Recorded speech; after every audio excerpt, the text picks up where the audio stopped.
আজকে সকালবেলা ঘুম থেকে উঠে কোনো দিকে না তাকিয়ে বাসি ঘরটা ঝাড় দিয়ে দেখো উঠোনে দুই একটা পাতাপোতো ছিল, সেগুলো ঝাড় দিয়ে একদম সোজা চলে এসেছি গোবর আর জল নিয়ে উঠোনটা লেপার জন্য।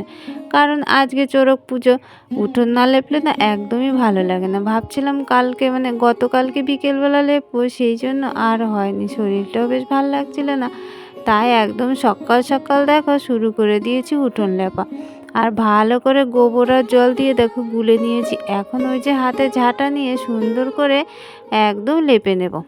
তা চলো বন্ধুরা, শুভ সকাল আমার প্রিয় বন্ধুরা।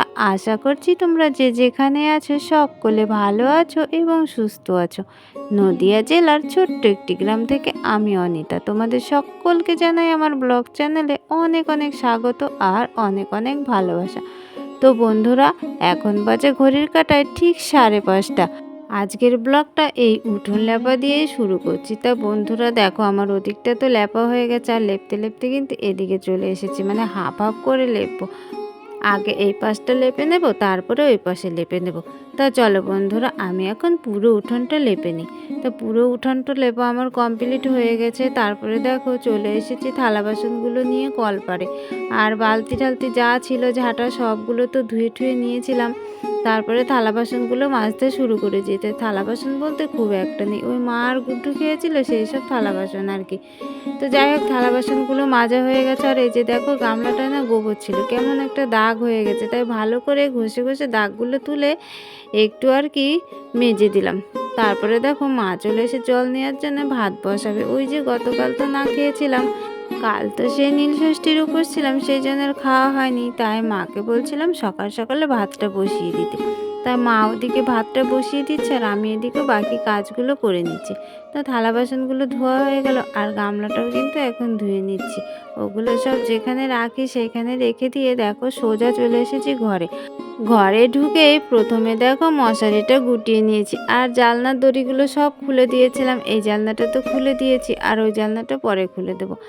আর হচ্ছে কাঁথা, তারপরে তোমার বালিশ সবগুলো সুন্দর করে গুছিয়ে বিছনাটাকে কিন্তু সুন্দর করে ঝাড়ু দিয়ে নিয়েছিলাম। ঝাড়ু বলতে ওই টান টান করে দিয়েছিলাম।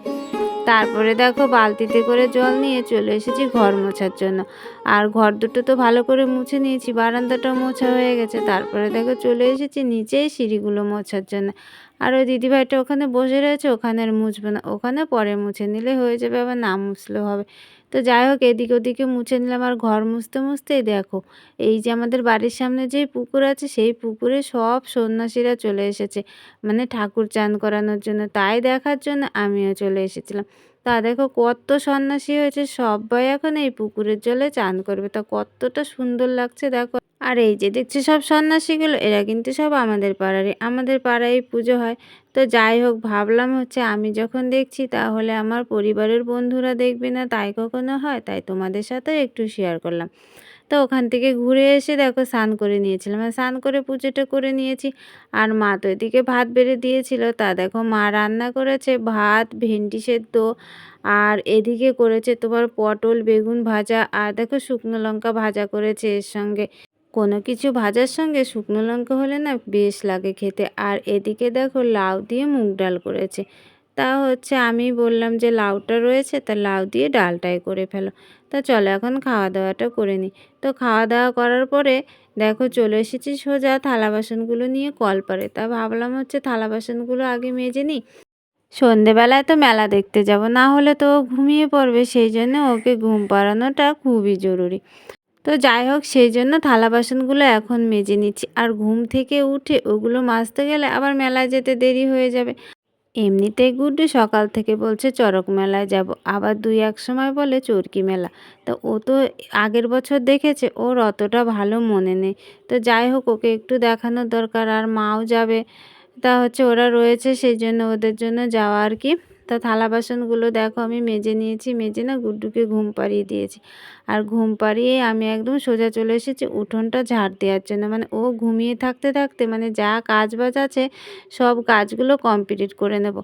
ও উঠে গেলে আবার একটু ঘ্যান ঘ্যান করবে, কাজ করতে অসুবিধা হবে, ওদিকে মেলায় যেতেও দেরি হয়ে যাবে, সন্ধ্যের মধ্যে না গেলে আবার ওদিকে চড়ক ঘোরানো দেখতে পারবো না। তাই চলো এখন উঠোনটা ঝাড় দিয়ে নিই।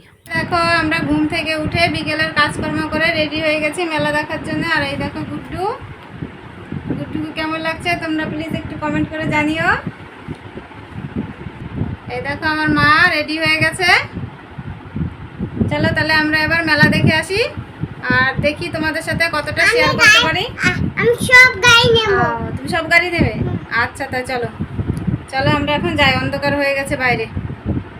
তো দেখো বন্ধুরা বাইরে বেরিয়ে পড়েছি আর বাইরে দেখো বেশ অন্ধকার হয়ে গেছে আর চড়কটা ঘোরাতে তো অনেকটা রাত হয়ে যায়, সেই জন্য আমরা একটু দেরি দেরি করে যাচ্ছি। তো চলো গুড্ডু।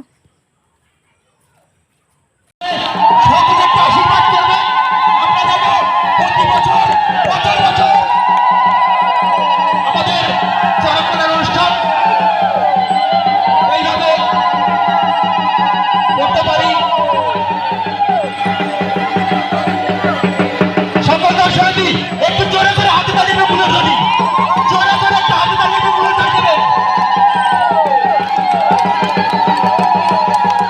চলছে আমাদের চরকবাদ ঘোরা। সকলে দু হাত দিয়ে আশীর্বাদ করবেন আমাদের মাঝে যারা ঘুরছে তারা যেন সশরীরে সুস্থভাবে। তো বন্ধুরা দেখো আমরা মেলায় আসার সঙ্গে সঙ্গে কিন্তু চড়কটা ঘোরানো শুরু করে দিয়েছে আর এদিকেও না প্রচুর মেঘ করেছে আর হালকা হালকা না কিন্তু বাতাসও বইছে। মানে এদিকে চড়ক দেখবো না বাড়িতে যাব বুঝে উঠতে পারছি না, মনে হচ্ছে খুব জোরে হচ্ছে বৃষ্টি হবে আর ঝড় হবে। মানে এসে যে কী বিপদে পড়েছে, এখন কোথায় পালাবো বুঝে উঠতে পারছি না। তো যাই হোক কোনো রকম দেখে এখান থেকে পালিয়ে যেতে হবে। আর গুড্ডুর জন্য হচ্ছে খেলনা আর খাবার মানে আসার সঙ্গে সঙ্গেই কিনে নিয়েছি, কারণ হচ্ছে গুড্ডু তো মানে বায়না করছিল যে আমি গিয়ে আগে গাড়ি কিনবো, সেই জন্য ওকে গাড়িটা আগেই কিনে দিয়েছি। বন্ধুরা দেখো চড়কে কত লোকজন হয়েছে আর এবার কিন্তু দুপাশে দুজন হচ্ছে মানে বড়শি ফুটিয়েছে পিঠে, তারা কিন্তু ঘুরছে। তাই এর আগে একজন করে ঘুরেছে, কিন্তু এবছরে দেখছি একটু নতুন আর কি দুজন করে ঘুরছে।